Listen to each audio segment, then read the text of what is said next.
Welcome to the Willow City Council special meeting of March 23rd, 2026. It is 5:30 p.m. We'll open the meeting and stand to salute the flag. Salute, pledge. I pledge allegiance to the flag of the United States of America and to the republic which it stands, one nation, under God, indivisible, liberty and justice for all.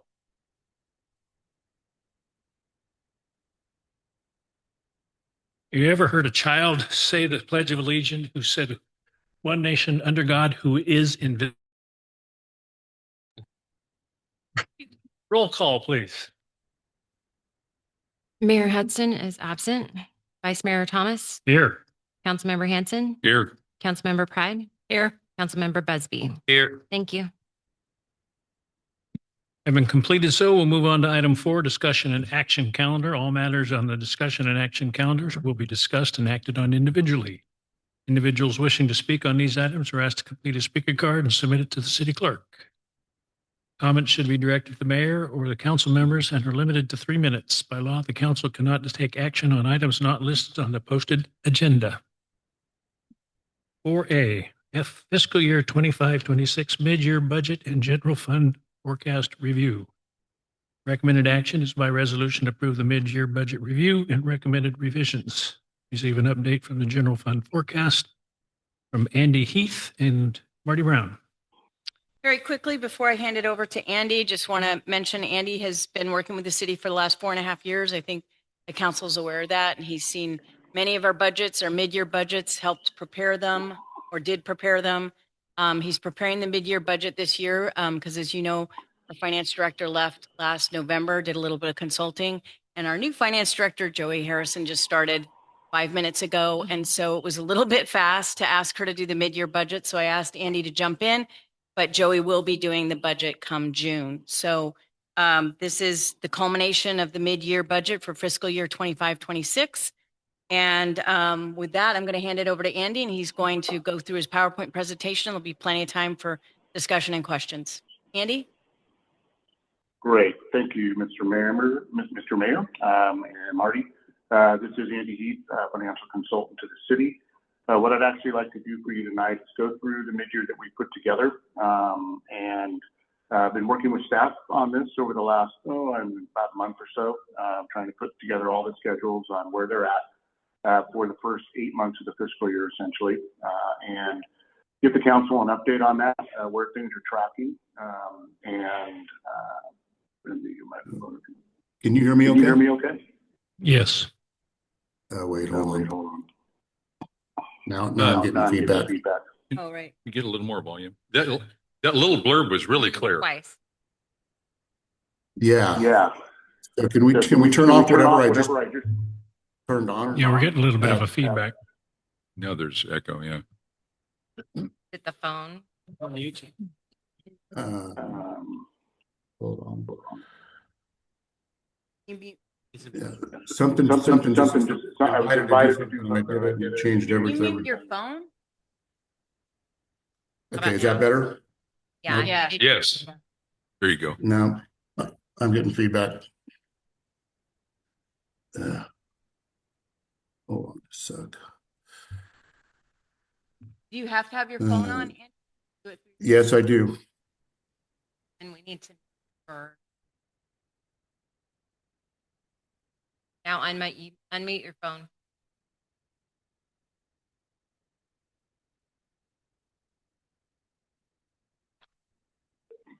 There you go. Can everybody hear me now? Yes. Okay, there we go. All right, perfect. Sorry about that. I'm That's not going to hit any more buttons other than share screen. Okay, so we have put together all the schedules for the mid-year for the first 8 months, gone through all of the GL activity. Most everything has been posted.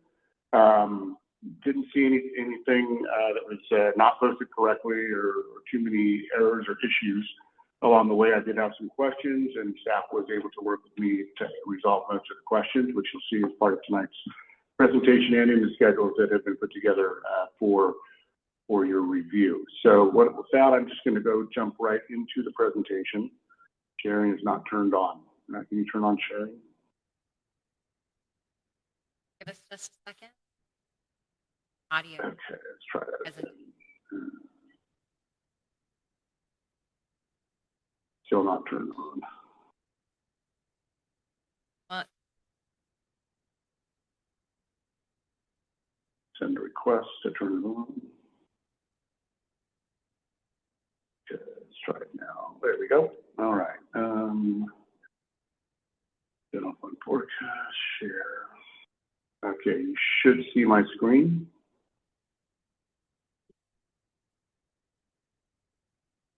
All right, so this is the mid-year financial status and general fund forecast update. Keep in mind that one thing that we have been putting together over the last several years is an update to the general fund forecast. So as often as we bring anything budgetary or fiscal back to the city council, that forecast is updated as well.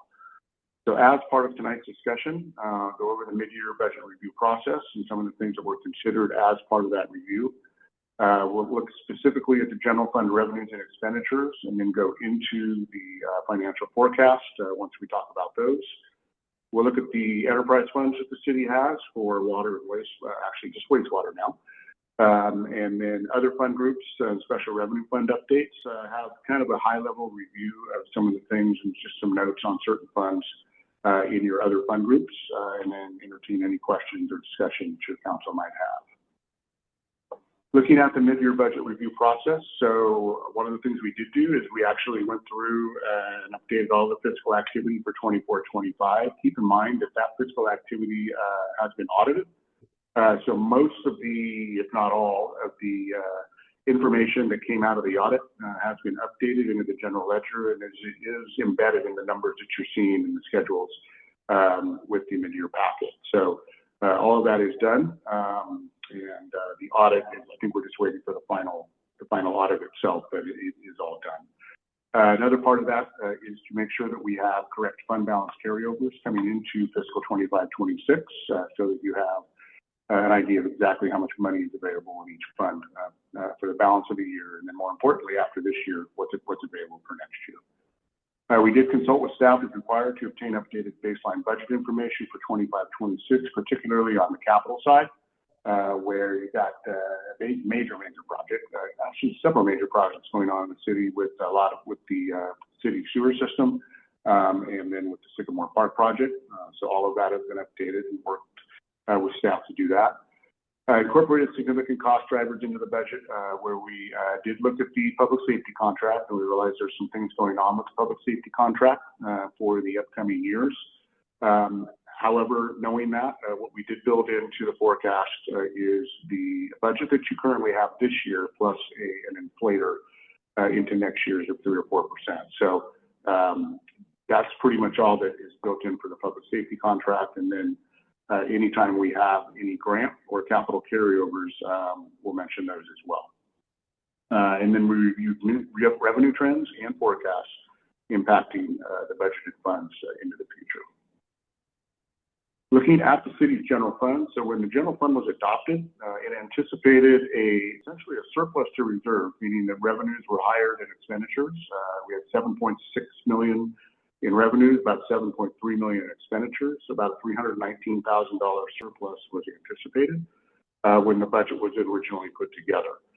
As we went through the budget, updated everything, and kind of made everything, updated everything to where we thought things were going to end up by the end of the year, looking like about $8.3 million in revenues, so another $664,000 in revenue is likely to accrue to the general fund before the year end, and then a little bit over $8 million in expenditures, another $666,000 in expenditures. So those numbers are pretty equal to each other. So instead of having a surplus to reserves of $319,000, it's likely that you will have a surplus to reserves, assuming everything comes to fruition as we've gone through it, of about $317,000. So not much change in the aggregate in your general fund budget. What makes all of that up? So on the revenue side, we have an additional $664,000 that's coming in. We lowered property taxes, excuse me, by about $24,000, and that is just based on what was received last year with a minor growth factor. At the time that the budget was put together, the information for property taxes had not been posted to the GL, it had been received, but this information is now updated. So it's just a slight adjustment to property taxes, and to the extent that needs to come up, we'll look at that and readjust that, but not much of a change there at all. Sales tax, $24,000 decrease in sales tax in total budget for that, and that is based on the HDL forecast, the most recent forecast that we've received from the sales tax consultant that works with the city HDL. So that number is just exactly what they have in their budget. Similarly, Measure I, $119,000 increase there. That was under budget. This is the first full year that Measure I is being received as a source into the general fund. So that number is about $119,000 more there, and that's a real number from HDL as well. Garbage franchise, another $12,600, just based on prior year collections. Interest earnings, slight downward adjustment there based on cash balances in the funds. $12,000 decrease. Planning fees, $77,000 decrease there. That was simply over budgeted, I believe. I couldn't find any rationale for why the budget was set as high as it was initially with the budget. So I reduced that by $77,000 based on what has been received to date and the expectation for future planning fees over the next 3 months or so. Fire department fees lower by $20,000 there. Again, that may have been budgeted a little bit too high, probably predicated on prior year fees that may have had some one-time revenues in them. So based on year-to-date collections, I lowered that by about $20,000. Sewer administrative fees and transfers. I have a special slide on this, so I'll save both of the discussion for that slide. But I am raising that budget by $137,000 because what was put into the budget was only a portion of the budget that's actually applicable to the sewer fund paying the general fund, and I'll go through that on a special slide in just a couple of minutes. Caltrans street sweeping. So the city did ask for and received several years of prior year street sweeping costs where perhaps it had not asked for those fees in the past, but now you do have them. So that is a one-time increase to the street sweeping budget that makes that part of the $664,000 increase. You have miscellaneous revenues, $233,000 there. The majority of that is related to the sale of a property that actually the city of Willows did sell a piece of property. On the contrary, it also purchased a piece of property adjacent to the fire station that I'll go through in a minute for just about the same amount. So that's kind of an in and an out, but nonetheless, I have to recognize it on the revenue side and the expenditure side. Fire grants and strike team reimbursements. So you have a lot of activity, and this has been a theme over the last couple of fiscal years, where the fire chief has done a remarkable job in really garnering grants and participating in pretty much everything he can to better the services that are provided to the city's residents in terms of fire safety, while at the same time recovering a lot of those costs from applicable grants and strike team reimbursements. So raise that budget by just under $300,000. There's also an expenditure increase on the other side for just about the same amount, maybe a little bit more. But keep in mind that the majority of that is reimbursed by the state in grants and OES reimbursements. Transfers in $22,971. So the city has had on the books for some time a mall maintenance fund. And the mall maintenance activity has been tracked as a department in the general fund over the last few years. So whatever's in that fund is just going to go over to the general fund, and that money will be used for mall maintenance activities in the general fund, where all of those costs are now incurred. And then when you look at all of the other smaller revenues, increases and decreases, there's about a $12,000 decrease there. So in total, about $664,000 increase in revenue. This is the sewer fund cost administrative transfer. So what this is it's all of the budgeted administrative staff that is applicable, a portion of which can be charged to the city sewer fund for management and oversight of the city sewer fund. So you can see the percentages of staff there. And then you have some other non-personnel related costs for financial consultant and audit. Sewer fund is one of the funds that's audited, a large fund that's audited actually. Legal costs, city hall utilities, because the sewer fund is managed by folks in city hall, information technology, titer license and configuration using the titer system, all of these things. So there's a percentage of all of these costs to the extent that they're incurred that is transferred into the general fund from the sewer fund. One thing to keep in mind is that we don't do this transfer until year end. So we're only transferring actual costs. So if one of these positions is vacant and it's not filled, then there's not going to be any costs that accrue that get charged to the sewer fund and put into the general fund. Public works staff salaries also, it's assumed that 25% of the mechanic, floor maintenance workers, and a superintendent will likely spend their time on the sewer fund. Again, those costs are tracked with each time period, and we actually have the actual costs for those that are transferred at the end of every fiscal year too. So none of these costs are done until the end of the fiscal year when we know exactly what they are, and then we transfer the appropriate percentages in accordance with that. Nonetheless, you do have to set up a budget.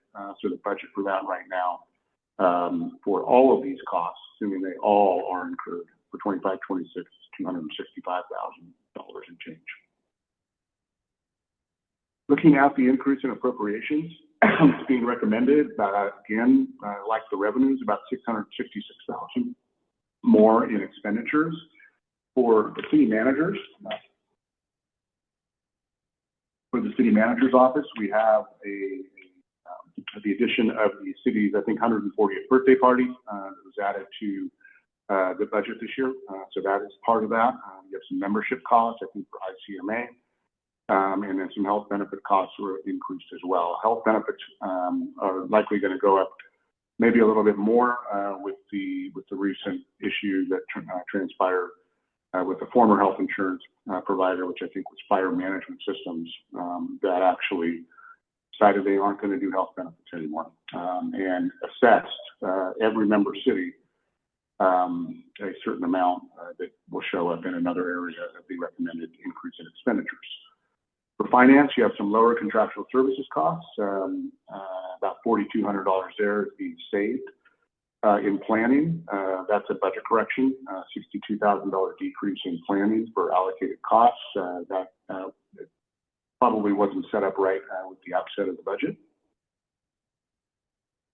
General office citywide, and this is all in the general fund, $302,000 increase there. So you have, that is where your prior year health benefits cost assessment is for fiscal 25-26. You also have higher liability and property insurance costs. When the budget's put together, you may not know what those are until you actually pay them. So there's an increase there. And then you do have the purchase of that $200,000 purchase of property adjacent to the fire station. That is also part of that $302,000. For the Civic Center, you have a library roof replacement, about $130,000 increase in the budget there. More than likely, I know the city is working with its insurance joint powers authority to see whether or not this can be reimbursed back to the city for all or a portion of that $130,000. I have not built that in on the revenue side yet. So once it's determined that that money will come back, that will be in addition to the budget on the revenue side. Engineering costs, increase of $40,000 there. We just have higher engineering consulting costs because of a lot of the projects that are going on. In the library, a reduction in costs for $65,206. You had some significant vacancy savings for over the first part of the fiscal year in the library. So you save that as part of the library budget. So $65,000 decrease there. Parks and Public Works, $75,000 decrease there. This is a budget error for expensing staff reimbursement. So it should have been a credit that should have been in the budget, but it was a debit. So reversing that kind of doubled the amount, and it's just about that amount that changes. So there is a savings there in the expenditure side by putting that credit in instead of the debit for And this is money that comes from the gas tax fund as a reimbursement for streets-related costs in public works. In the fire department, this is where you have the offset for all of the money that's coming in from the strike team and other grants. So staff and overtime is being increased by $327,000 there. And then in non-departmental, you have some tighter license costs that were not budgeted. And then also there's two funds that are being recommended to be closed out. And these have had a small negative balance for a long time. We're closing them out because they're old CDBG funds, and there was likely some sort of a match and or commitment by the general fund to take care of loan monitoring costs that likely just stayed in that fund and wasn't reimbursed in any way, shape, or form when there was no source of funding that came in. Assuming all of that transpires and we recognize the additional 665 in revenues and incur the additional 666 in expenditures, this is what your reserves in the general fund will look like at the end of the year. So recommended reserve levels in the general fund committed reserve, which is $200,000. Then you have an apparatus replacement reserve, $5,000. Your unobligated fund balance is just under 1.4 million, and your total general fund reserve would be just under 1.6 million. That 1.6 million represents just over 20% of your forecasted ongoing expenditures. For a city the size of the City of Willows, that's a little bit low. It's better than it has been because of the onset of Measure I coming into the city. But I would recommend that you try to get that number to be closer to 30% or 40% in the future for reserves. But nonetheless, you do have some reserves, and I think the last time that I prepared anything budgetarily for the city, it was a different story. So this is definitely a change and a good story to tell. This is what your forecast looks like. So with all the information that I just gave you, which has been built into the budget, this is what the forecast looks like moving into the future. So you can see in 22-23 and 23-24, that's when we started having some issues with the ability to balance the budget and ran into some problems. Measure I came in. Portion of Measure I accrued to fiscal 24-25, the year we just finished, where it looks like you're going to add back about $45,000 in surplus to the general fund. And then you can see that the 25-26 updated mid-year surplus is 317. And then moving forward, once everything normalizes in a base budget concept where we just look at the ongoing revenues associated with the ongoing expenditures, it's anywhere between $157,000 and $200,000 in surplus. These numbers primarily ebb and flow primarily in the future because of the CalPERS unfunded liability costs.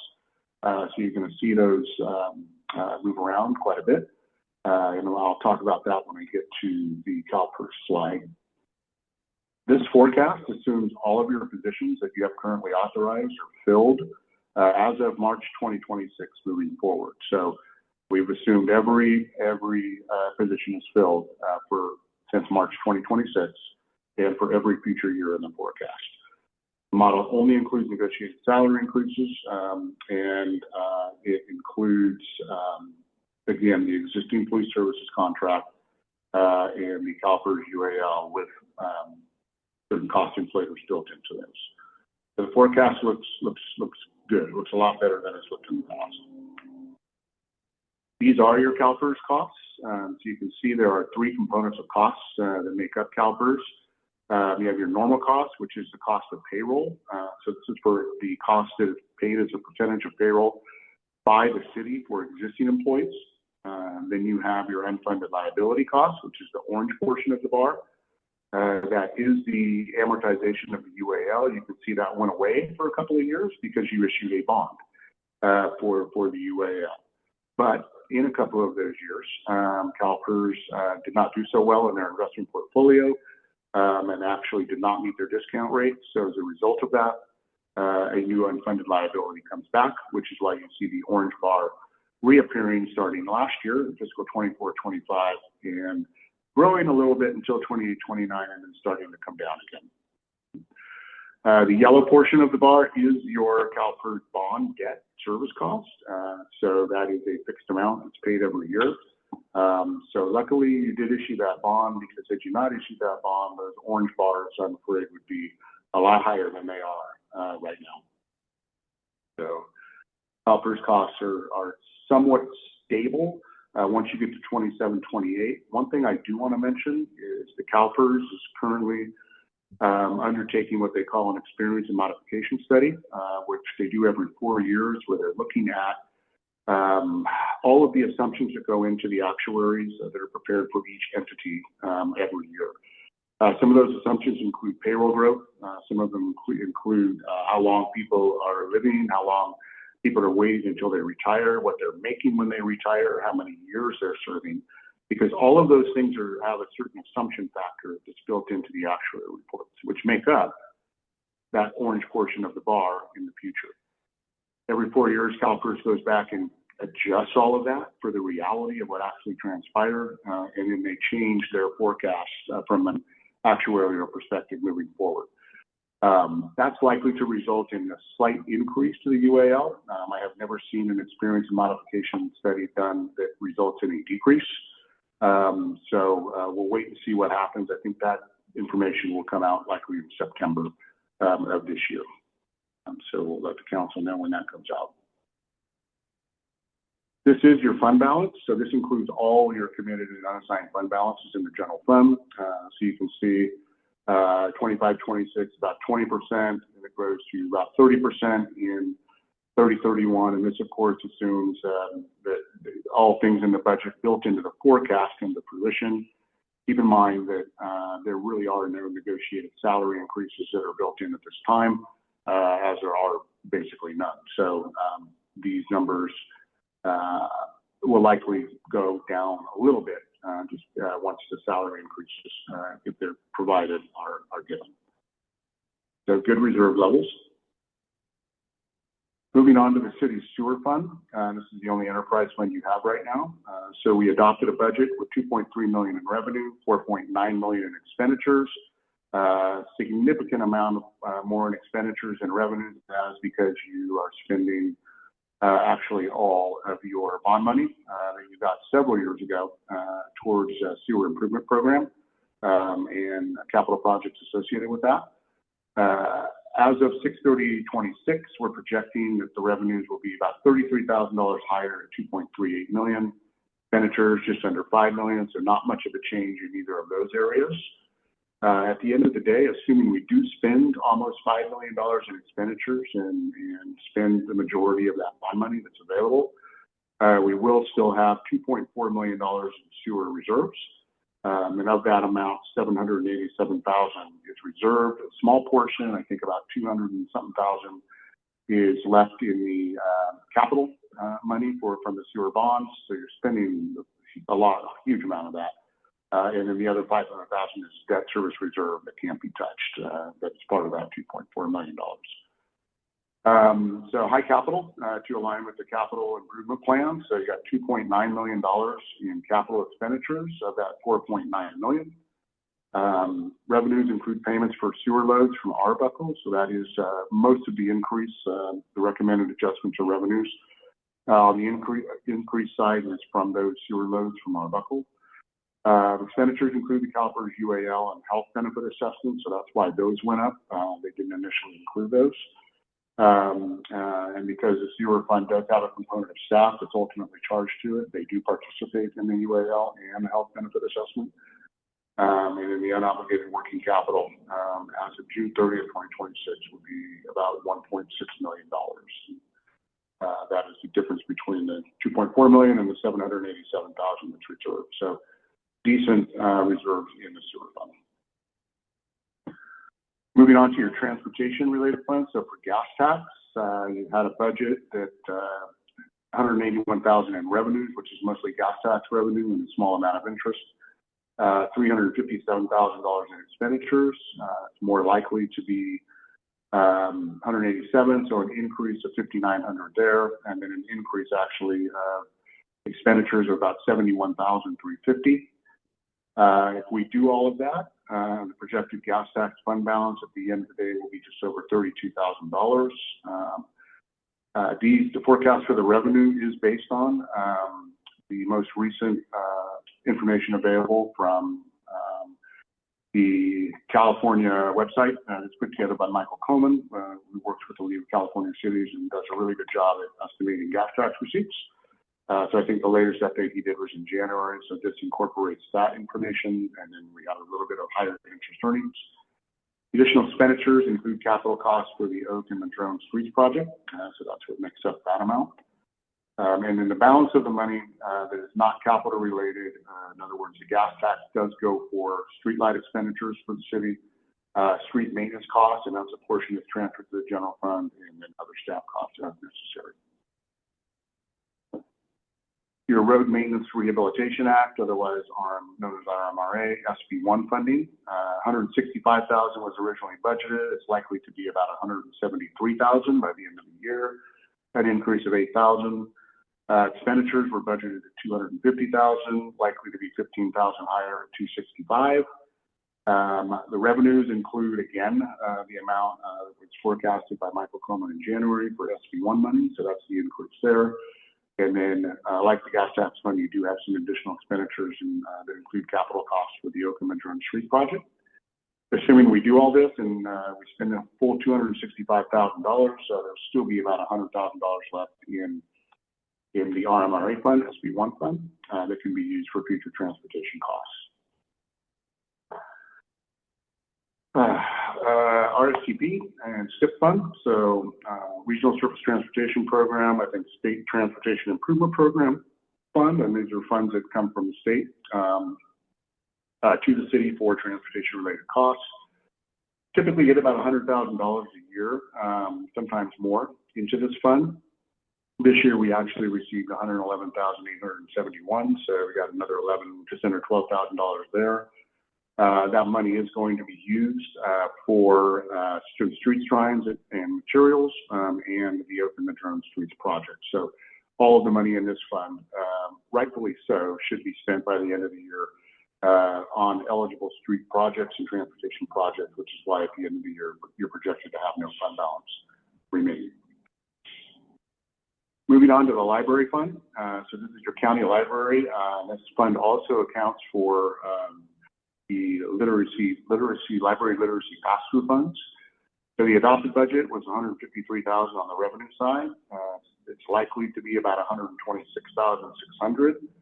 And I'll go through that in just a second. On the expenditure side, $152,000 expenditures. Estimated amounts are likely to be $197,000, so an increase of $45,000 there. All of the money that's received for the literacy program is slated to be transferred to the literacy program. So that once that money is received, it should be provided to the literacy program. So you never really carry that money over. So this updated budget does assume that. And the revenue is updated with estimated allocation from the county, which is $85,000. The grant for the literacy program, which is $31,500, and then you also got the Carnegie Library grant for $10,000 there. So those are the amounts that are coming on the revenue side. I think when the budget was put together, there was a little bit too much on the literacy side because some of that had been received in a prior year. So this is just a full readjustment of the budget to what the reality is. And then again, all literacy funds are transferred to the literacy programs, and all other library funding is transferred to offset the library costs in the general fund, which is where all the library costs are incurred. And those costs in the general fund are always more than the amounts received from miscellaneous small grants and the amount that comes from the county. So they just go to offset those costs in the general fund. Looking at some other smaller library-related funds that can only be used for a specific purpose, you have your Zip Books Fund. That at the end of the year is likely to have about $1,900 in it. And these revenues can be used for, they're received from the state and they can be used for applicable expenditures. Similarly, the NorthNet Training Fund, a little over $2,000 will remain in that fund at the end of the day. And your CLSA Delivery Fund, $32,922. E-rate revenues. So all of this, I think that's used for a lot of IT related things at the library. But all of these funds have very specific uses. They are used each year, and these are just the fund balances that remain for those uses in the future. Looking at some other miscellaneous operating funds, so you have your Certified ADA Access Fund, likely to have about $15,000 there. This money comes from a portion of the business license fees and can only be used for ADA-related upgrades. So you've got $15,000 there that you can do some of those upgrades with. Willows Lighting and Landscaping Fund, likely at the end of the year with just under $33,000 in fund balance. One thing that I'm recommending that staff do in the future is there are actually 3 districts within one fund. So I think it would be a little more transparent and a lot easier to reconcile if each one of those districts was broken out into its own fund and presented discreetly. So we'll be recommending that. But these funds can only ever be used for expenditures consistent with what's outlined in the engineer's report that's prepared for each district each year. Community Discretionary Fund, $21,000 will remain in there. There was a large loan payoff via the CDBG program that ultimately all that funding is defederalized and moves to this Community Discretionary Fund because you don't need to loan that out. And the city of Willows has been doing this for a long time. You had a loan payoff that was less than $35,000 in the aggregate in terms of what's going to be collected. So you were able to defederalize that and add that to this fund. This fund has historically been used for things like LAFCO costs. Sometimes League of California Cities costs have been paid out of here. So it's things that typically would be borne by the general fund that are placed into this fund.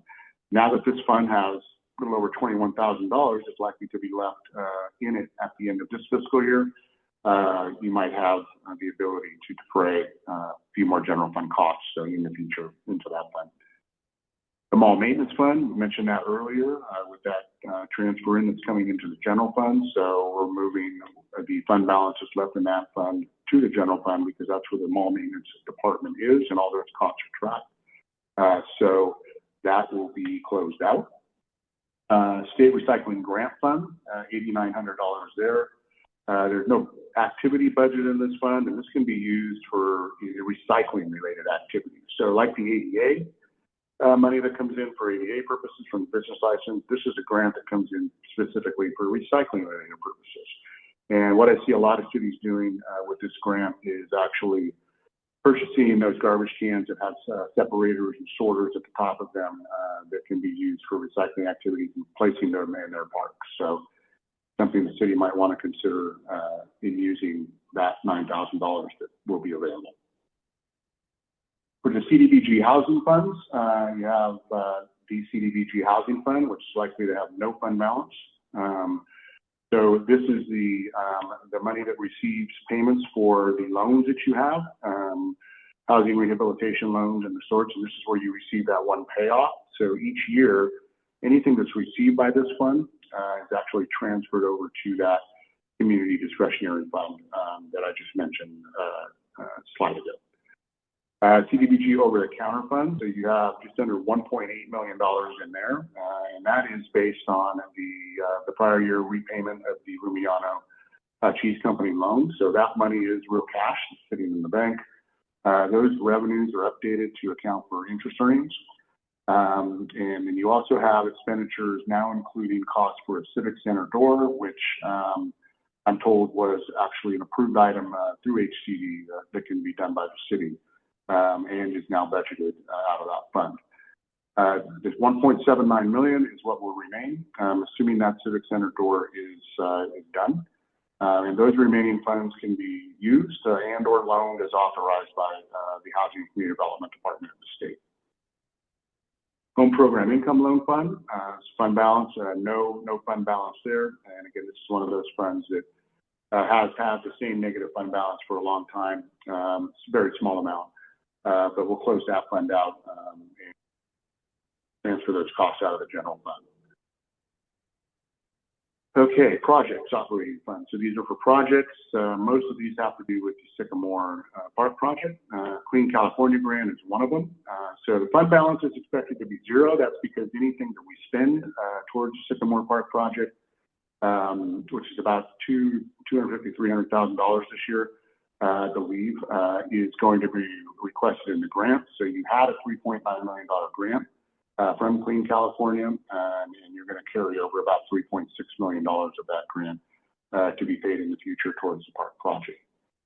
The SB2 grant fund, $60,000 remains in that, and that's for some prior planning activities. So this fund needs to be reconciled and ultimately closed for 25-26, which I didn't finish a line there.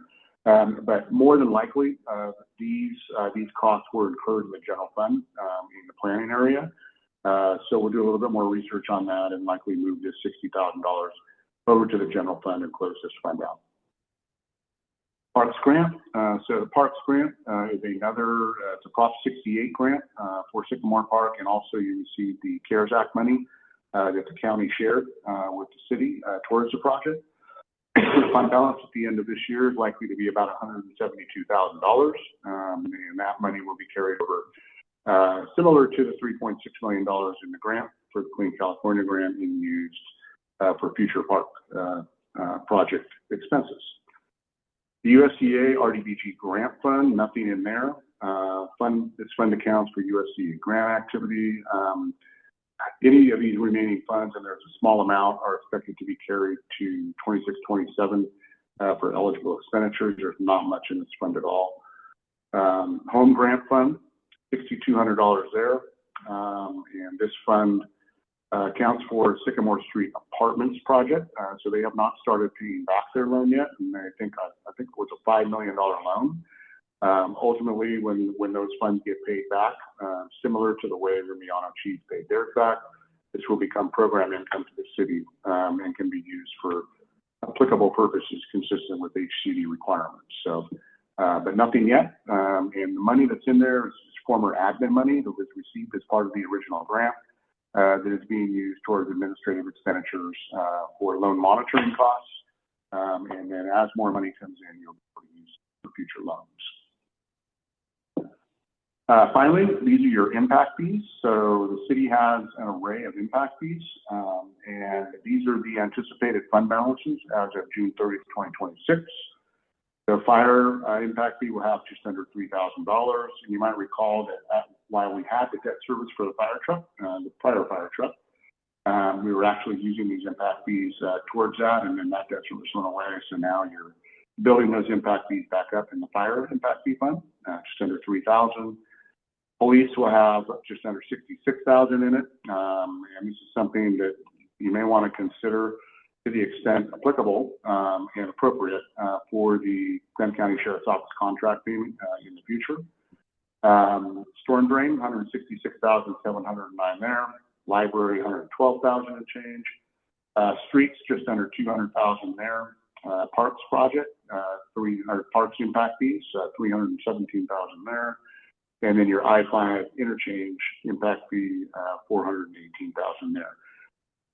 The use of these fees is very specific. It can only be used for very certain things. And I always consult cities to work with the city attorney to assure that the use of these fees is appropriate and consistent with the identified use as part of the governing documents that created these fees. So, leave that. That is all I've got for you. I know I went through that very fast, but I will stop and answer any questions and or any comments that you might have.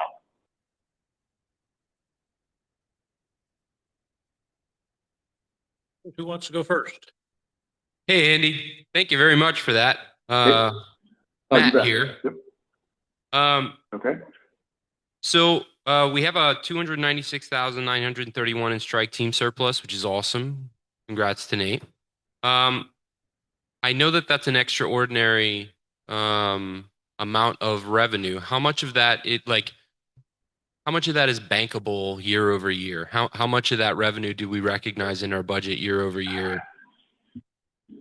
That's a really good question. Okay, so the way I put this mid-year together, I think we'll need to really dig into that a little bit more, and I'll need to work with the fire chief on that, and work with Joey to determine that. With the strike team, and keep in mind that revenue item that you saw, which is back on this slide here, okay, that revenue item that you saw for the increase in fire grants and strike team reimbursement here, that's the increase in revenue, $296,000. What that represents is the amount that I brought up, the prior budgeted amount, which wasn't that much, if anything, to basically identify how much I expect the city to bring in just in the revenue side for strike team reimbursements and for the fire grants, the CAL FIRE grants that have been going on for a couple of years.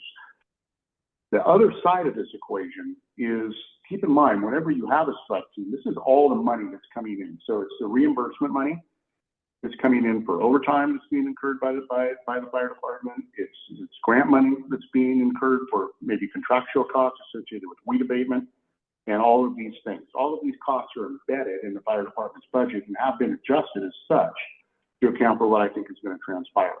That 296, just under $300,000, is the revenue component.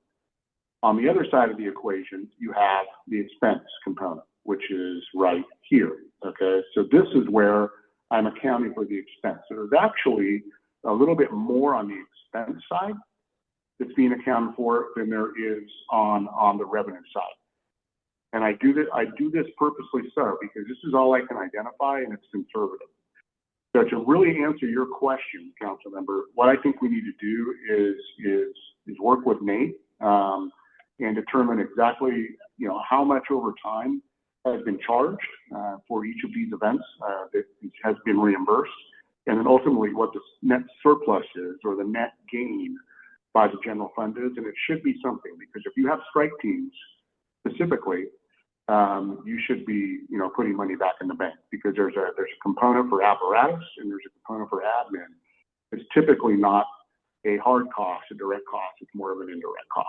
So, but the overtime component is what it is. So I hope I've answered that question, but I think, to give you the perfect answer that you're looking for, I think we need to work with staff a little bit more to get you that detail. Thank you. Yep. This is, I think, more a question for Marty, but I believe the total of the $1,791,037 in CDBG funds, were we looking at applying that entire balance towards Sycamore Park originally prior to tomorrow's meeting? Prior to tomorrow's meeting, not all of it, but most of it. Yes, we when we found out, when the bids came in and we saw how much they were over, we were going to explore that option. But as you probably have already seen from tomorrow night's staff report, there's been a shift in that. Thank you. The last one I have is, you mentioned the Sycamore Park apartment. Are they on a particular loan repayment schedule, or is that a little nebulous? A repayment I schedule? don't know off the top of my head what they're. Does anybody know that's there when they start repaying that loan? I don't know when they start paying, but I'm pretty sure they have a repayment schedule. I can confirm that and get back to you. Yeah, just for forecasting sake. Yeah. Yeah. That's all I had. Yep. Thank you again, Andy. This is awesome. You bet. Thank you. Mr. Henson, Yeah, thank you, Mr. Mayor, Vice Mayor. acting mayor. Mayor, very good. Yeah, thank you, Andy, for an excellent report. Great job. And also thanks for the good news with the $664,000 increase in revenue forecasted. Yeah, I'm just real proud of the staff for and Marty. Thank you very much, you and the entire team, for presenting a well-managed budget. I mean, this is a lot better than it has been in the past, and it's just from being careful and carefully managing every dollar. And a good job to the team for doing so. Yeah, so Andy, on your forecast, page 14 on your general fund financial forecast, you answered one of my questions when you indicated you'd like to see preferably a city of size of Willows with a 30 to 40% general fund reserve balance. And Right. yeah, and we before we're in past years on the council, we were generally aiming for at least a 25%. We've reached that a few times. Of course, we had the anomalies in 2020, 2021 with the COVID monies for jumping up to 44 and 47%. But it is refreshing to see, and I know it's a little bit of a crystal ball, but it is good to see us with at least a 20%, although it's not ideal, but creeping up over the forecast over the next 4 years, up to fiscal year 2030, 31, we should be 29, 30 and 29% forecasted in 2030, 31 to 30% forecasted. That is good news, correct? I mean, that's a good thing, right? Very good observation. Yes, I agree. Yep. Yeah, that's good news. That's good news. So anyway, no real surprises for me in the mid-year budget report.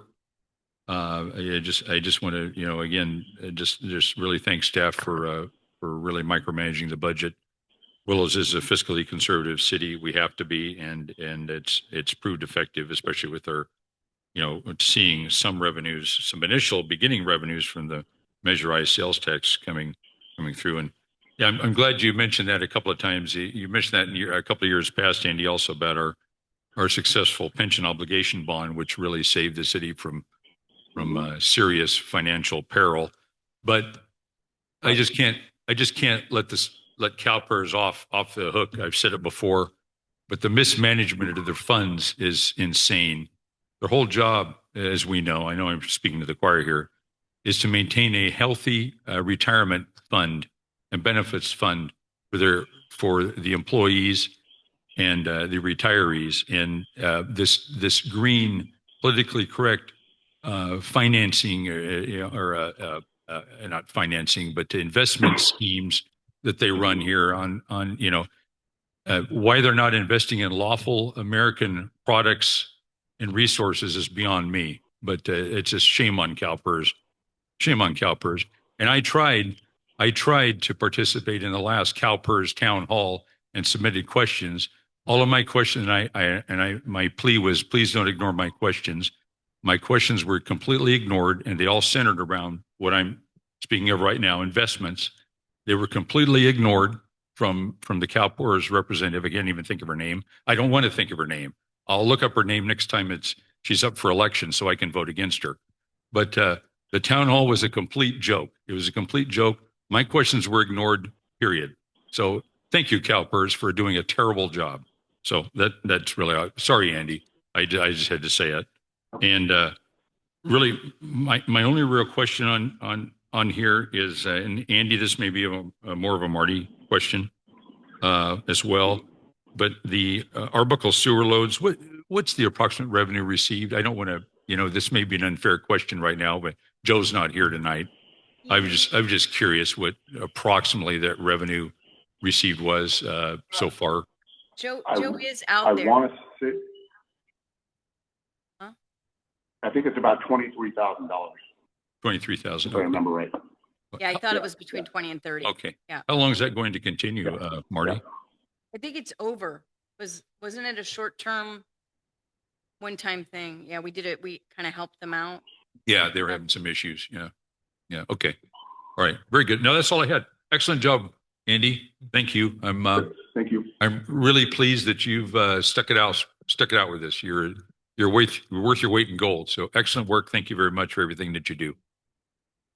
You're Thank you. That's absolutely all I welcome. had, Ms. Lori? Thank you, Andy, for a great report. You answered some of the questions I had written down in my packet, so thank you for that.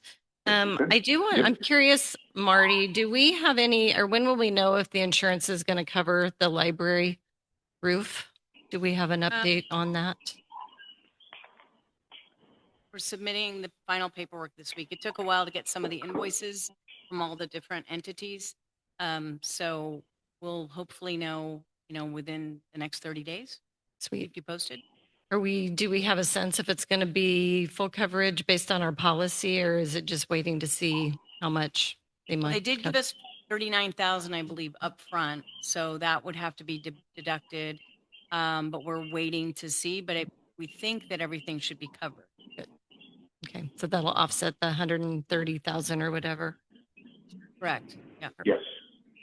And then I noticed in the library that it sounds like the funds from the county have not yet been received, the 85,000. The language made it sound like that's what we would be getting. So at what point do we typically get the county's money for the library? Andy, don't we typically get the library money from the county after the fact? Yeah, it varies. It's varied each year. I think it just depends on how persistent we are in asking for it.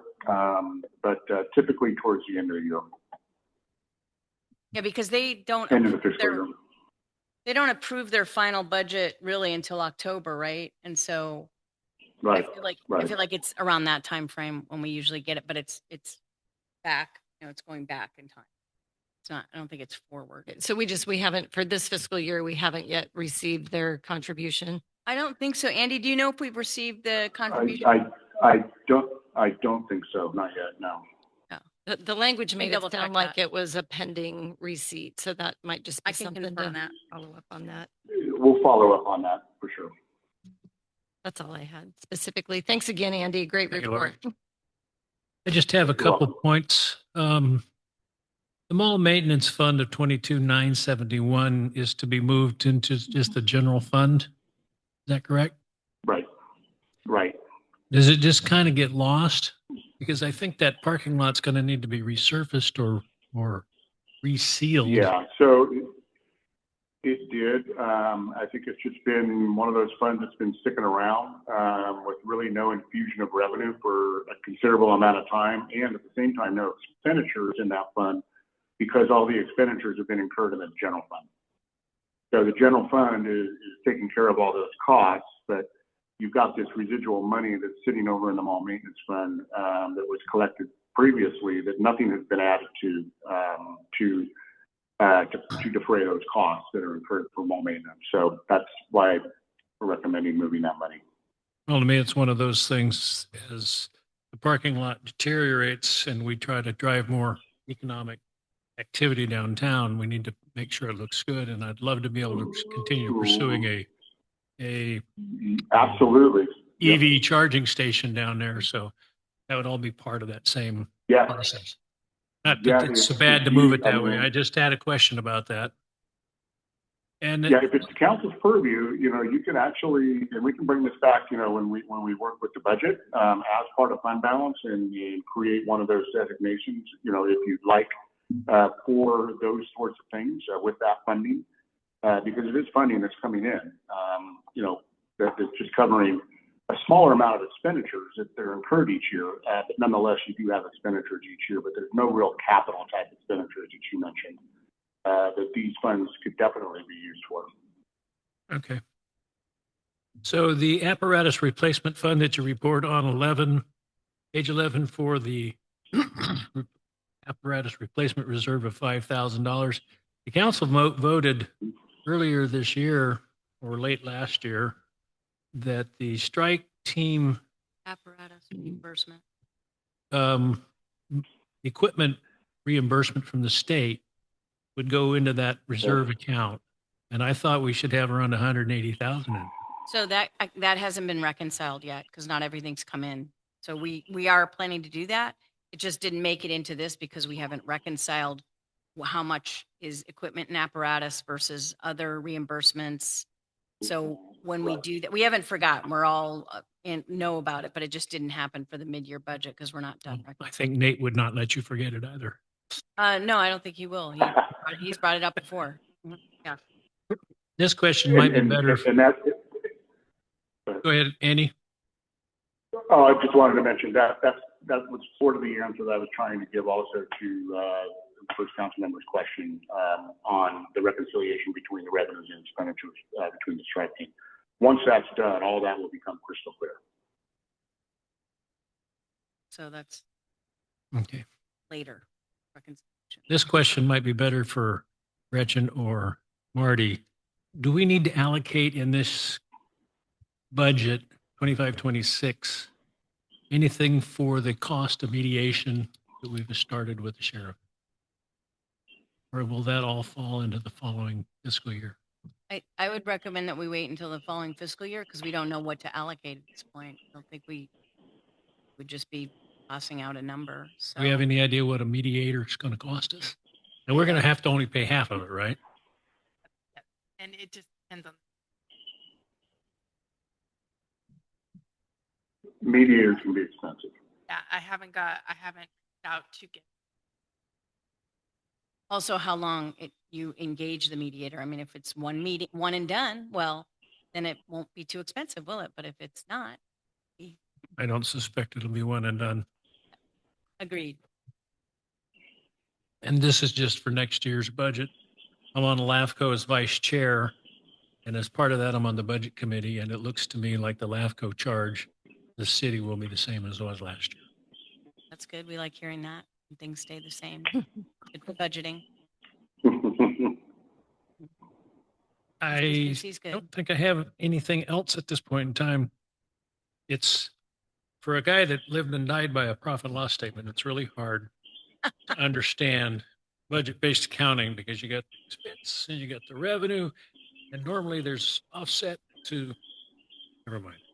I think I'm done. I'm glad somebody over there knows how to do it. Pleasure of the council. Mr. Mayor, I move that the resolution entitled "A Resolution of the City Council of the City of Willows approving the mid-year budget recommendations for fiscal year 2025-2026 be adopted." Seconded. Have a first and a second. This will be a roll call vote. I don't know that it needs to be, but we can do it. Yeah. I would It's a- recommend it to budget. Okay. Yeah. It's a resolution and it's a budget. So Councilmember Hanson, Aye. Councilmember Busby, Aye. Councilmember Pratt, Aye. Vice Mayor Thomas. aye. Okay. I have a question that I'm dying to ask. Are those Andy's birds I hear chirping in the background, or is that just a feedback? No. You have any parakeets in there, Andy? I'm in a hotel room. There's no birds in here. Hey, thank you, Andy. Thank you, Andy, for all your work. Oh, you're welcome. Andy. No Thanks, problem. Andy. Happy to help. Can I ask a quick question on the audit? Night, everybody. Oh, Well, Yeah. just, I was looking through the audit materials that I picked up in my mailbox, and in some of the action plans, it just said we'd have the actions completed by June of 2025. But then it mentioned that the parties were Marty and Joey, and I didn't know if those were supposed to be July of 2026 or if they actually go back to 25. And I was looking for it. I can't remember which document it was in. Oh, it's in the little one. Is that the single audit? The single audit. And so just on pages 15 and 16, where we just had some corrective action plan for the year ended June 30th of 2025, it said that we would have the completion date of July of 2025, unless that's the completion date of the report. But I thought it would be the completion date of the action. So I was just. That's a good confused. question. We'll get clarity on that. I'm not quite sure. yeah. See if that's a typo or mistake or if it's, Well, that's what I wondered, if it just should have been the next Right. year. we'll investigate. and Yeah, we'll look at Back that. to you. Thank you. And with that, we'll adjourn at 6:35. You. Thank you, everybody. Thanks, Andy. Thank you, Andy. Thank you, Andy. Bye.